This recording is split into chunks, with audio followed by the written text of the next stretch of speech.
এদিকে রাজধানীর মগবাজার ওয়ার্ল্ডস গেটে কন্টেইনারবাহী লরির ধাক্কায় ২ মোটরসাইকেল আরোহী নিহত হয়েছেন। আহত হয়েছেন অন্তত ৩ জন। রবিবার রাত ১১টার দিকে এই দুর্ঘটনা ঘটে।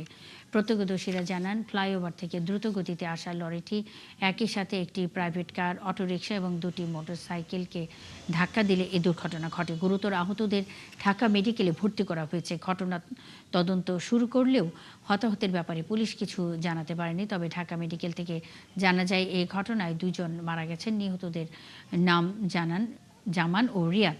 তাদের বাড়ি নড়াইলে। ঘটনাস্থল থেকে লরিটি জব্দ করেছে পুলিশ, তবে তার আগেই পালিয়ে গেছেন লরির ড্রাইভার। লরি এসে মারা দিছে, ৩ জন ছিল এক হুন্ডায়। ৩ জনের মধ্যে একজন সুস্থ ছিল, আর ২ জন আমরা হাসপাতালে আনছি, ২ জনে মারা গেছে। জি, দুজনই মারা গেছেন। ওনারা প্রথমে আমরা যে একজনকে নিয়ে আসছি অ্যাম্বুলেন্সে, এটা হলো সিরাজুল ইসলাম মেডিকেলের অ্যাম্বুলেন্স। ওটা দিয়ে আমরা প্রথমে একজন নিয়ে আসছি। ওনার প্রচণ্ড ব্লিডিং হচ্ছিল এবং বাচ্চার জন্য খুব আকুতি করতেছিল। বাম দিকে যে চাপাইতে গেছে, ওই বাইকটা এই সাইডে চলে আসছে, 2টা বাইক হয়ে গেছে, আর সিএনজি ওই সাইডে। পরে উনি এদিকে স্টারিং করেছে, কিন্তু গাড়ি কোনো নিয়ন্ত্রণে, পরে 2-3টা একবারে চাপা দিয়েছে। টোটালে 5 জন ছিল। আমরা বিস্তারিত এখনো কোনো কিছু অনুসন্ধান করে পাই নাই। আমরা হতাহতের পরিমাণটা আমরা বা কী ধরনের হতাহত হয়েছে এটাও আমরা এখনো যাচাই করতে পারি নাই। আমরা বিস্তারিত অনুসন্ধানে বেরিয়ে আসবো আসলে কতজন হতাহত হয়েছে।